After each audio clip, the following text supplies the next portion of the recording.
आपने पाणिनि अष्टाध्यायी के ऊपर रिसर्च किया, आपने दर्शनों के ऊपर बहुत रिसर्च की। 6 परंपराएं दर्शनों से फैली जो बाद में संप्रदायों का रूप ले लिया। कोई व्यक्ति, हम में से ही कोई व्यक्ति अश्रद्धालु भी हो सकता है कुछ लोगों को पढ़ करके। भगवान राम जो है उनके 2-3 रूप है। एक तो वाल्मीकि के राम है, जी जी, ठीक है जी, एक तुलसी के राम है या अन्य ग्रंथकारों के राम है, और एक है जन जन के राम। बिल्कुल। इसलिए बड़े ही सहजता से धीरे धीरे मनोयोग से ये सारे कार्य हम लोग कर रहे हैं जी। तो ये सारे कार्य भी गुरुकुल के माध्यम से हम कर रहे हैं। पठन पाठन के अतिरिक्त गुरुकुल एक शोध केंद्र के रूप में भी विकसित हो, ऐसी मेरी प्रबल इच्छा है, नहीं है। और वे तो कह रहे हैं कि वेदों से निकला सब कुछ। दान मांगने की हमारी वृत्ति नहीं है जी। यदि हम दान मांगना प्रारंभ करेंगे तो शोध कार्य नहीं कर सकते। कि जो छात्र गुरुकुलों से निकलते थे, फिर वो गुरुकुलों को पोषित करते थे। आ चुकी है बस। बड़े बड़े भवन निर्माण के लिए दान चंदा आता है। फिर मैं एक बार फिर से वही सवाल पूछूंगा कि जो हमारे जो गुरुकुल है, हमारा गुरुकुल अलवर, उसमें बहुत सारी रिसर्च हो रही है आज के टाइम। आपने पाणिनि अष्टाध्यायी के ऊपर रिसर्च किया, आपने दर्शनों के ऊपर बहुत रिसर्च की है और आपने उनको काफी कॉम्पैक्ट भी किया है। तो अभी कौन कौन सी ऐसी रिसर्च हैं जो हमारे गुरुकुल में से चल रही है? मुख्य रूप से 3 या 4 रिसर्चेस हैं जो ग्रंथों पे हम कर रहे हैं जी। प्रथम तो षड दर्शन के ऊपर है जी। कि जो हमारा प्रकाशन होगा, काफी कुछ हो चुका है, थोड़ा सा और कार्य उसका शेष है जी। कि 6 दर्शनों को एक साथ हम मिल करके कैसे पढ़ा सकते हैं, सूत्रों का पूर्वापर कैसे है। मतलब सैकड़ों प्रमाण अंदर से मिल रहे हैं कि सूत्र ऐसे ही जुड़े हुए हैं इसी क्रम से। आर्ष क्रम मैं बोलता हूँ इसको, प्राचीन काल का क्रम है जो ऋषि दयानंद के ग्रंथों में उपलब्ध हुआ। तो इस क्रम को विकसित कर काफी कुछ हो गया है और इसको ग्रंथ के रूप में आ रहा है। एक इससे काफी झगड़े भी समाप्त हो जाएंगे। हाँ, हमें लगता है झगड़े समाप्त होंगे। कोई व्यक्ति सोच सकता है कि झगड़े हो सकते हैं वो तो अपनी अपना नैरेटिव है, पर हमें लगता है कि जो 6 परंपराएं दर्शनों से फैली जो बाद में संप्रदायों का रूप ले लिया और उन संप्रदायों में भी विभाजन हुए। बिल्कुल। जैसे वेदांत है, तो वेदांत अपने आप में फिर एक संप्रदाय के रूप में आया, फिर अद्वैत, विशिष्टाद्वैत आदि ये उसके एक तरफ से चले। मीमांसा के भी भट्ट और प्रभाकर मीमांसा आदि चले, ऐसे सांख्य आदि अलग अलग न्याय के भी, नव्य न्याय और ये प्राचीन के विभिन्न भेद चलते रहे हैं। योग के अंदर भी आप विभिन्न परंपराओं की बात आज कर सकते हैं। तो ये सब एक हो जाएंगे, एक के सब अंग हैं और मूल रूप में वेदों से जुड़े हुए हैं सारे प्राचीन काल के। तो इस प्रकार से एक भाग ये लाभ होगा, ऐसे मतलब प्राचीन दर्शन को विश्व स्तर पर प्रस्तुत करने का एक प्रामाणिक प्राचीनतम माध्यम बनेगा, ऐसा हमारा विचार है। ये पहली आपकी रिसर्च? हाँ, ये पहली रिसर्च हो गई। दूसरी रिसर्च है पाणिनि अष्टाध्यायी के ऊपर। पाणिनि अष्टाध्यायी को एक जैसे उसके अंदर लगभग 4000 सूत्र हैं। यद्यपि ये जो सूत्र है इसका पठन पाठन का जो आर्य समाज के गुरुकुल है ना, तो इन्हीं में अधिक प्रचलन है। शेष जगह पर तो सिद्धांत कौमुदी, लघु सिद्धांत कौमुदी इत्यादि का उसका ही है, क्योंकि वो प्रक्रिया ग्रंथ है। तो प्रक्रिया में प्रयोग होता है उसका, और ये मूल सूत्र है, इसमें अनुवृत्ति इत्यादि रहती है अच्छे से। तो ये जो ग्रंथ है पाणिनि अष्टाध्यायी वाला, इसके 4000 सूत्र होते हैं। तो वर्तमान काल में सारे सूत्र उपयोगी नहीं है, और वो आज के दिन जो बालकों की क्षमता है, सबकी क्षमता नहीं है कि 4000 सूत्रों को कंठस्थ करें। तो लगभग 1650 सूत्रों में सारे अष्टाध्यायी के प्रकरण आ जाते हैं इस प्रकार से, और अनुवृत्तियां इत्यादि भी सुरक्षित रहती हैं। इस प्रकार का एक कार्य लगभग हमारा हो गया है। उसको पूर्व और उसकी वृत्ति के ऊपर भी कार्य हो रहा है। तो जिससे अगर ये कार्य अच्छे से हो जाता है और इसका अच्छे से प्रचार हो जाता है, तो संस्कृत व्याकरण पढ़ने पढ़ाने की सबसे प्राचीन प्रामाणिक सुगम रीति आ जाएगी हमारे सामने। ठीक है जी, जिससे जो प्रचलन में जो चीज चल रही है वो बदल जाएगी, अगर हम प्राचीन परंपरा की बात करेंगे तो। तो दूसरा यह कार्य है, इसके ऊपर लंबा शोध और लंबा समय लगता है एक चीज को लेकर के। तीसरा कार्य महर्षि वाल्मीकि की रामायण के ऊपर हम लोग कर रहे हैं। महर्षि वाल्मीकि की रामायण के ऊपर शोध कार्य जो है वह इस प्रकार का है कि समय समय पर महर्षि वाल्मीकि की रामायण में प्रक्षेप हुए हैं। तो ऐसा प्रतीत होता है जब सारी रामायण को प्रारंभ से अंत तक देखते हैं कि 3 या 4 बार के प्रक्षेपों पता चलता है।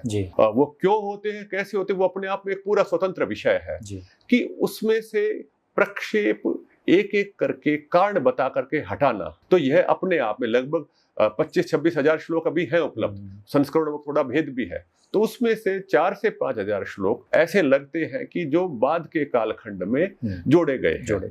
किस कारण से जोड़े गए उसके ऊपर अभी नहीं बात करते, पर उसके पीछे पूरे प्रमाण होंगे कि किस लिए श्लोक जोड़ा गया, क्यों हटाया गया, जिससे इसका शुद्ध रूप सामने आए। कोई व्यक्ति, हम में से ही कोई व्यक्ति अश्रद्धालु भी हो सकता है कुछ श्लोकों को पढ़ करके, और कोई जो विधर्मी है वो उन श्लोकों का दुरुपयोग भी कर सकता है हम पर ही आक्षेप लगाने के लिए। तो उसका शुद्ध रूप आना चाहिए। जब आज भारत अपना अमृत काल मना रहा है और जब भगवान राम का मंदिर सैकड़ों वर्षों के बाद अपनी पूर्णता को प्राप्त हो रहा है, तो भगवान राम का जो सत्य इतिहास है, जो महर्षि वाल्मीकि की रामायण के माध्यम से ही हमारे सामने है। भगवान राम जो है उनके 2-3 रूप है। एक तो वाल्मीकि के राम है, जी, ठीक है जी, एक तुलसी के राम है या अन्य ग्रंथकारों के राम है, और एक है जन जन के राम। बिल्कुल। तो ये 3 रूप मैं मानता हूं भगवान राम के। परंतु जो इतिहास पुरुष राम है, मैं उसकी चर्चा कर रहा हूं यहाँ पे। तो इतिहास पुरुष जो राम है, उनका जो सत्य इतिहास है उसका केवल मात्र एक ही स्रोत है, वह महर्षि वाल्मीकि की रामायण।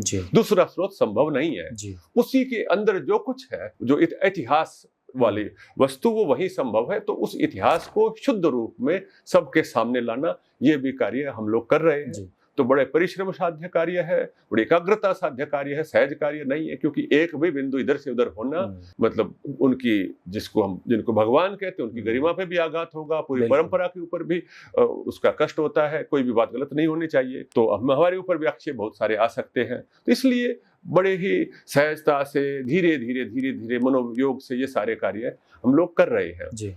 इसी प्रकार से और भी कुछ कार्य हैं जिनकी मैं चर्चा कर सकता हूं, जैसे वैदिक साइंस है। तो वेदों के अंदर और अन्य शास्त्रों के अंदर कुछ साइंस के अनछुए पहलू हैं। कुल मंत्र आदि के माध्यम से उनको भी प्रकट करने का कार्य एक तरफ से हम कर रहे हैं। कुछ मंत्र ऐसे भी हैं जो सीधे शुद्ध साइंस की भाषा बोल रहे हैं, जो लोगों के सामने है पर उनके अंदर से वो साइंस देख नहीं पा रहे हैं। उन मंत्रों को देख करके हम ऐसे आह्लादित हो गए, कैसे साइंस आती थी इनको। जो साइंटिस्ट इतने परिश्रम पूर्वक इतने सारे एक्सपेरिमेंट और एपरेटस लेकर के जो बात कह रहे थे, वह ऋषि किस प्रकार से उसी प्रकार के प्रकृति के रहस्यों को अपने अंतःकरण में दर्शन कर लेते थे। तो यह अपने आप में एक बहुत बड़ा विषय, बृहद विषय है। तो इस विषय पर भी धीरे धीरे हम कार्य कर रहे हैं। यह कार्य अत्यंत परिश्रम साध्य है, समय भी बहुत लगता है और संसाधन भी बहुत लगता है इस प्रकार के कार्यों में। तो ये सारे कार्य भी गुरुकुल के माध्यम से हम कर रहे हैं। पठन पाठन के अतिरिक्त गुरुकुल एक शोध केंद्र के रूप में भी विकसित हो, ऐसी मेरी प्रबल इच्छा है। तो आचार्य जी, ये जो आप रिसर्च यहाँ पर कर रहे हैं, जो आपके स्टूडेंट्स हैं या आपके जितने भी सहयोगी हैं, उसमें तो काफी संसाधन भी लगते होंगे, काफी खर्चा भी होता होगा। तो गुरुकुल का स्रोत क्या है? भाई आचार्य जी, अंकुर जी, आपने तो दुखती हुई नस पर हाथ रख दिया। वही रखने के लिए आया मैं। क्योंकि अगर आप रिसर्च कर रहे हो तो ये तो जानना बहुत जरूरी है, क्योंकि इसरो का भी 12,000 करोड़ रुपए का अपना बजट है। अब आप ये देखिए कि जब इसरो 300 करोड़ में चंद्रयान मंगलयान लॉन्च करता है, तो मैंने उनको भी पूरा बजट नहीं है। और वे तो कह रहे हैं कि वेदों से निकला सब कुछ। तो हमारे पास तो जो संसाधन के रूप में 1-2 लैपटॉप्स है, कंप्यूटर है और ये है, बस यही प्रयोगशाला यही होता है। बाकी उसके अंदर विशेष संसाधनों की आवश्यकता सदा रहती है, क्योंकि रिसर्च बिना संसाधनों के नहीं चलती, दम तोड़ देती है। वो तो अपने संकल्पों के कारण से, एक भावनाओं के कारण हम अगले स्तर पर जा रहे हैं। तो इसमें ऐसे लोग हो कि जो इस रिसर्च का वस्तुतः वास्तव में महत्व समझे। और रिसर्च के अंदर यह होता है कि हर बार सफलता नहीं होती। हर बार एक नया अनुभव अवश्य होता है, सफलता हर बार नहीं होती। कहते हैं एडिसन ने भी हजारों रिसर्च किए थे, तब जाके लास्ट में एक बल्ब निकल के आया था। प्रधानमंत्री जी ने भी कहा शायद इसरो के वहां असफलता पे, वो असफलता नहीं है, वो एक और अनुभव है, उससे हम सीख रहे हैं। तो इस दृष्टि से है, परंतु उसके लिए संसाधनों की नियमितता बड़ी आवश्यक है, नहीं तो शोध दीर्घ काल तक नहीं चलते। मुझे यह पिछले 100 साल के अंदर वेदों के ऊपर जो रिसर्चेज हुई है, लगभग सबका पता है। तो कोई भी रिसर्च लंबे समय तक नहीं चल पाई, क्योंकि संसाधनों के अभाव में दम तोड़ गई। आज ऐसी स्थिति नहीं है। तो जो लोग इसका महत्व समझते हैं कि इस रिसर्च का भारत के लिए ही नहीं, या भारत को विश्व गुरु बनाने के लिए नहीं, पूरे मानव समुदाय के लिए, विश्व के लिए कितना बड़ा महत्व है, तो उन लोगों को सामने आना चाहिए और वेदों पर शोध के बहुत बड़े बड़े केंद्र स्थापित होने चाहिए। कुछ चीजें हो भी रही होंगी, परंतु वहां से जो निकल करके बाहर आ रहा है वो हमें अब तक दिख नहीं रहा है। आउटपुट नहीं दिख रहा है, हो सकता है वो हमें नहीं दिख रहा है। तो इसके लिए संसाधन के रूप में विशेष नहीं है। परमात्मा की प्रेरणा से कभी कभी कोई कोई व्यक्ति सहयोग करते हैं, विशेष रूप से सहयोग की अपेक्षा रिसर्च के लिए। देखो, दान मांगने की हमारी वृत्ति नहीं है।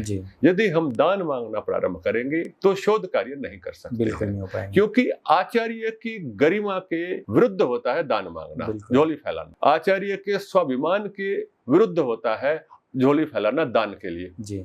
और वो भी शिष्य जैसे लोगों के सामने।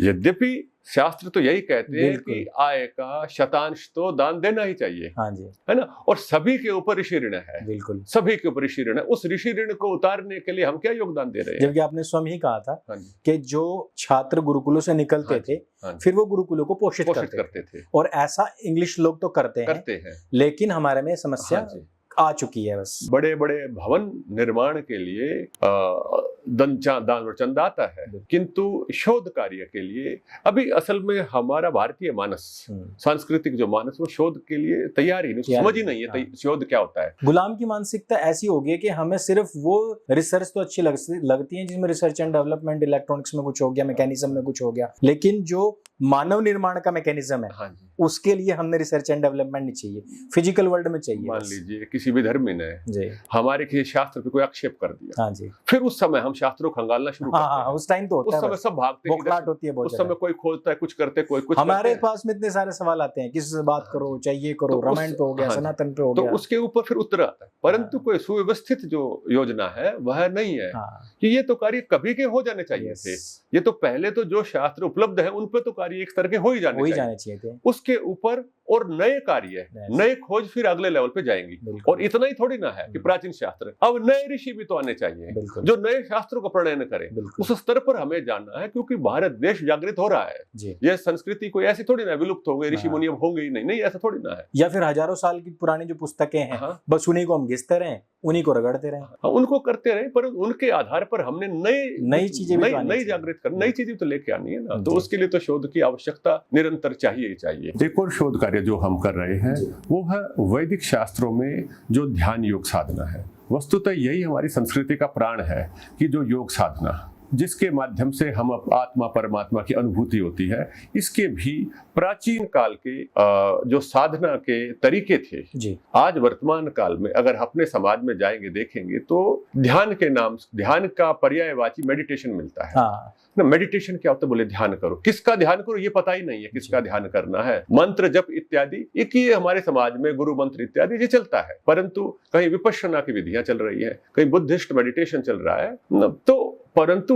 वेदों की ध्यान पद्धति क्या है जी? शास्त्रों की, ऋषियों की ध्यान पद्धति क्या रही? जिस ध्यान के कारण से उन्होंने ब्रह्मांड के सूक्ष्मतम रहस्यों का साक्षात्कार कर लिया, वो कौन सी विभूतियां थी, कैसे उन विभूतियों को प्राप्त किया जाता है, इस प्रकार से भी वैदिक गुरुकुल में यह ऋषोध कार्य भी हो रहा है। ये विस्तार से हो रहा है। लंबे समय से मैं भी, क्योंकि इस विषय में मेरा मूल विषय तो यही है, इसी में भी मैं काम करने लग रहा हूँ लंबे समय से। तो इसके भी विभिन्न स्तरों में वैदिक ध्यान की विधियों को सीखने सिखाने का जो कार्य है हम कर रहे हैं यहाँ पे। प्रथम स्तर से लेकर के अगले अगले स्तर तक। प्रथम स्तर में लोगों को केवल चित्त को समझाना, मन को समझाना, प्रसन्न करना, यह बताते हैं। अगले स्तर में उनमें से जिनके अंदर, जिनकी ध्यान में रुचि होती है, उनको प्रारंभिक ध्यान के स्तर बताते हैं। फिर अगले स्तर, फिर अगले स्तर, फिर आत्मानुभूति के साक्षात्कार के स्तरों तक ले जाने की पूरी विधि हम अपने गुरुकुल के अंदर शोध के रूप में भी कर रहे हैं और सिखा भी रहे हैं जी। और ये भी अपने आप में